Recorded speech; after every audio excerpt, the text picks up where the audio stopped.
Hey everyone, it's Chris Langton here and welcome back to another video. Today we're going to be talking about pricing.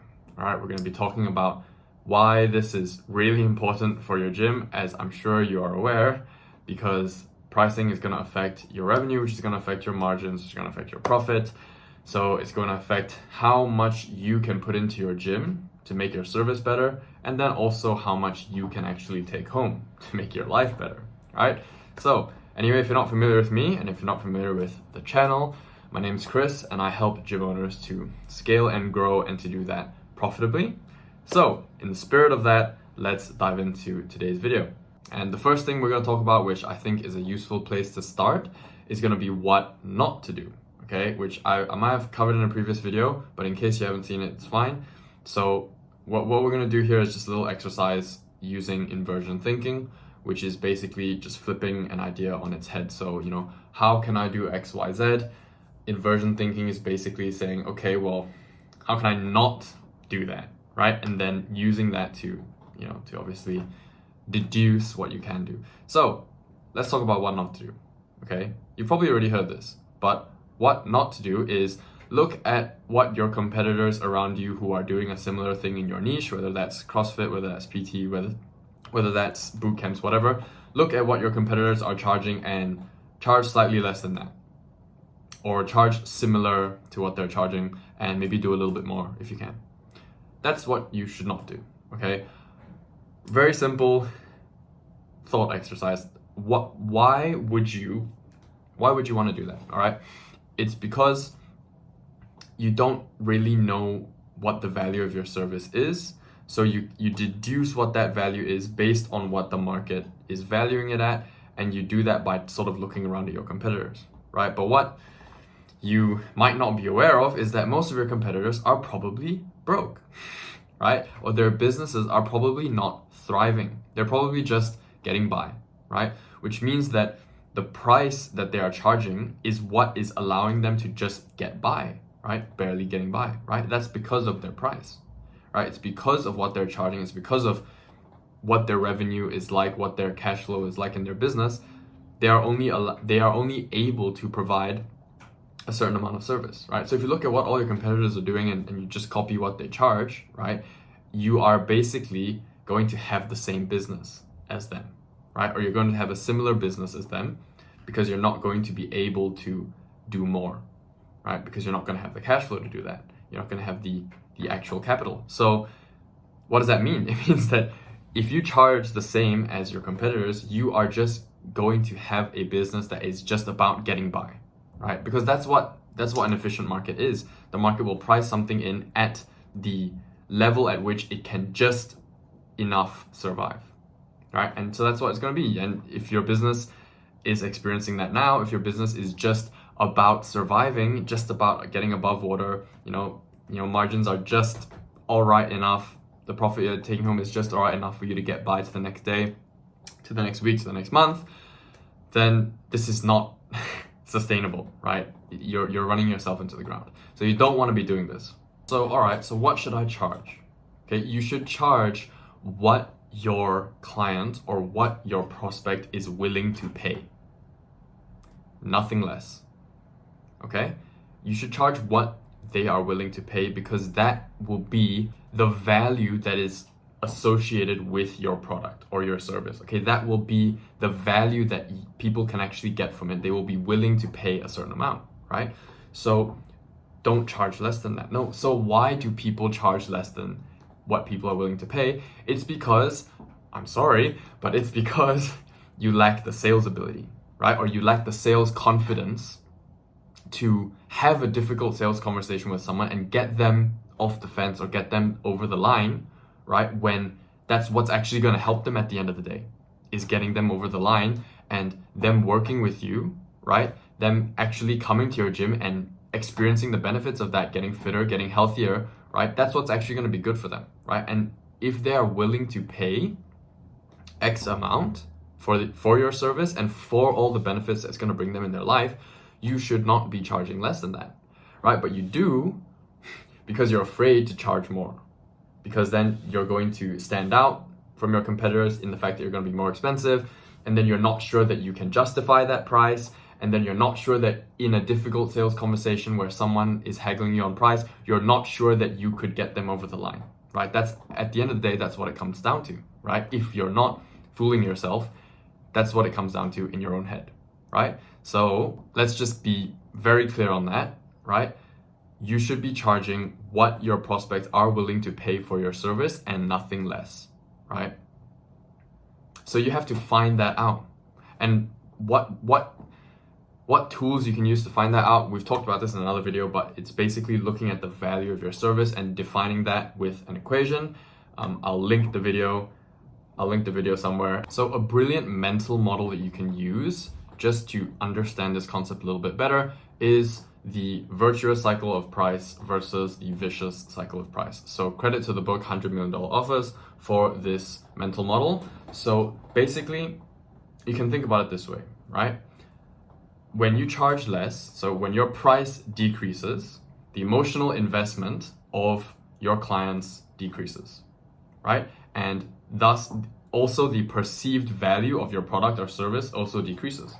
Because the more you pay for a service, the more you expect in terms of value, right? The more you perceive that this thing that I'm buying is valuable because it costs more, right? So the emotional investment, when you charge less, emotional investment of your clients decreases, the perceived value of your service decreases, okay? And what's the result? Less emotional investment, less perceived value. The result is that the actual results that your clients are gonna get from using your product or service is actually gonna decrease because they're less invested, right? And they don't see it as very valuable, so the results that they get are gonna decrease, right? And the demandingness of your prospects and of your clients is also going to increase, right? Because they're not getting the results that they want to see, right? So they're gonna be more demanding, right? And also the revenue for fulfillment, the revenue that you can use for fulfillment per customer is gonna decrease as well, right? Because you're charging less. So you have less ability to take capital and put it towards making your fulfillment better for the customer, right? So their experience is gonna decrease as well. So you can see that it is really it's a tumble, right? It's like the moment you charge too little, you just start tumbling down. Your prospects aren't emotionally invested. The value that they look and that they perceive of your business goes down, right? The results that they get also goes down. Your ability to help deliver better results for them in fulfillment is less because you don't have the capital, etc. So you can see that it is a vicious cycle, right? It's just a tumble down the stairs, okay? Now, on the flip side of this, right, there is the virtuous cycle of price, which is basically the inverse, right? So when you charge more, when you charge a good price that is high enough, right, the emotional investment of your clients is going to increase, right? Think about who are some of the best clients that you have. It's the clients that the money that they spent with you was actually a lot of money to them. It actually was, because then that actually something shifted inside them when they spent that money. Oh, I gotta make this worth it, right? So their emotional investment increased, right? So charge more, emotional investment increases. Perceived value of your service also increases because it is more expensive, therefore people will perceive it as more valuable, right? And then the results that your clients will get will increase because they are more invested, right?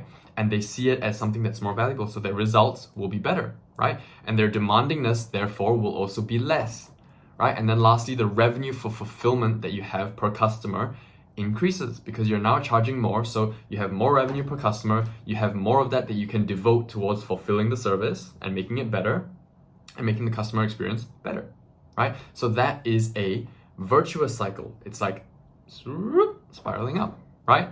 So that's what you want. You want a virtuous cycle of price, right? So in order to do that, it all starts with how much you charge, right? And if you're not charging enough, right, then that's going to be a problem.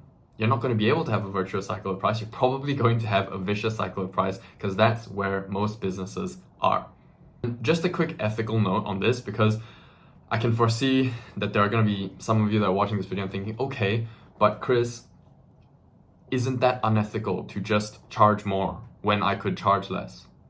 No, no, it is not, right? Because at the end of the day, in running your gym, what is the goal?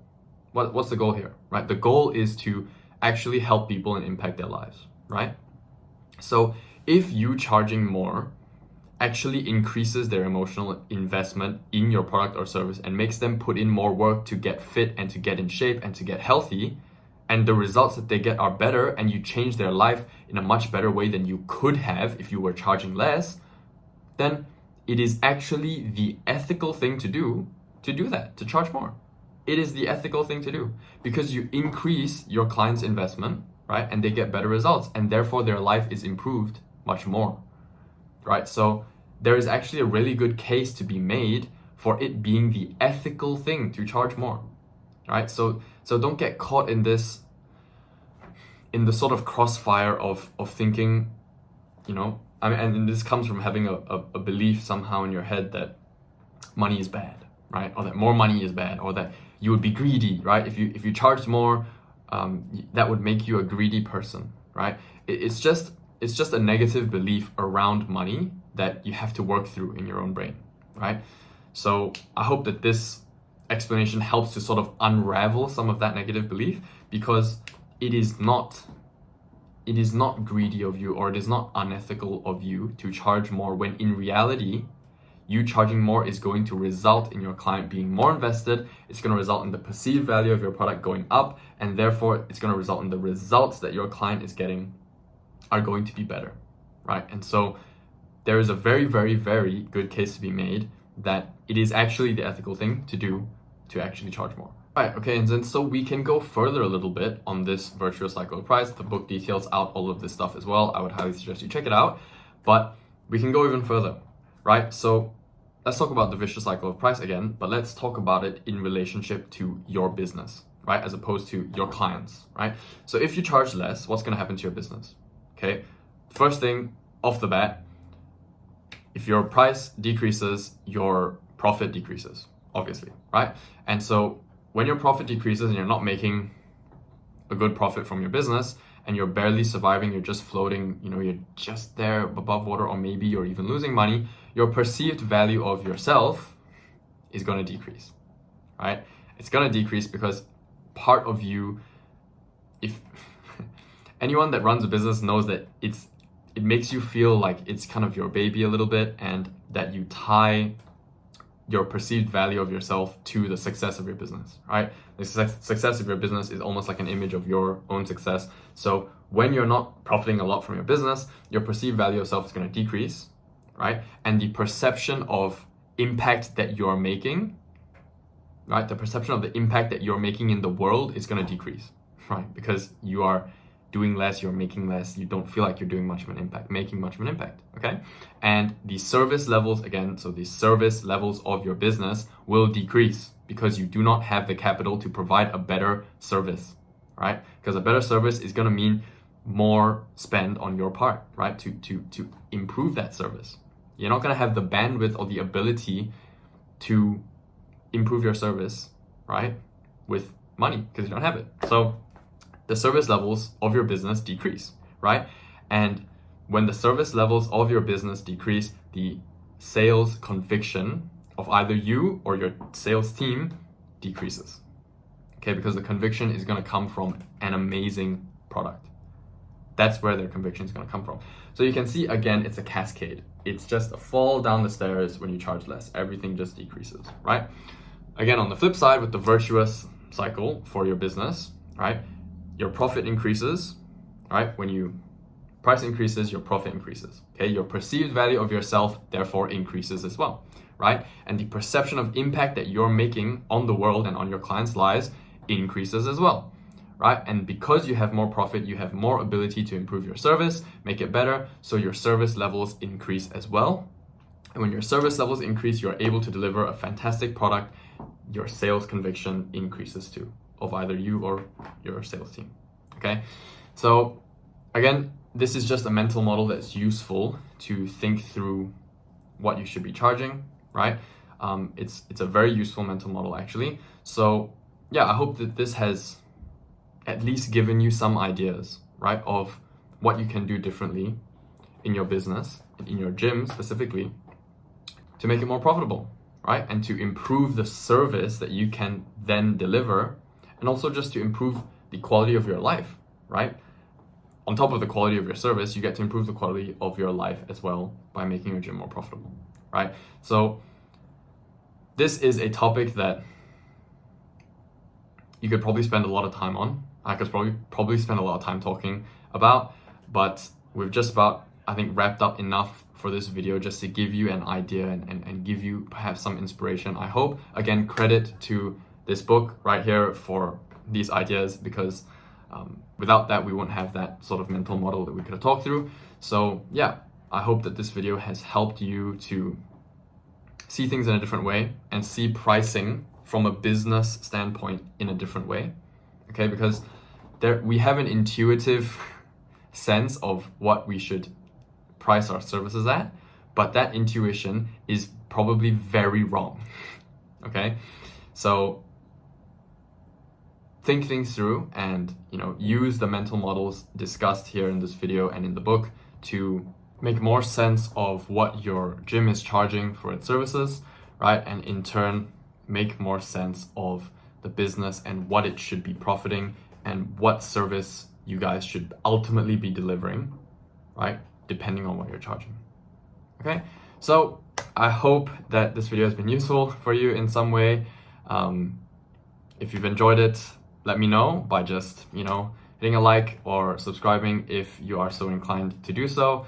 And yeah, comment, tell me what you found useful, or tell me, sort of video ideas that you'd like to see in the future.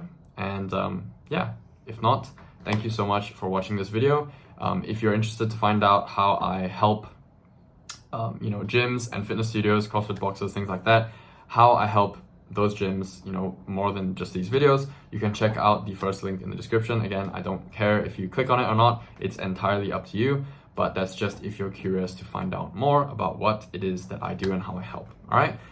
If not, have a great day. Thank you so much for watching this video, and take care. Cheers, bye-bye.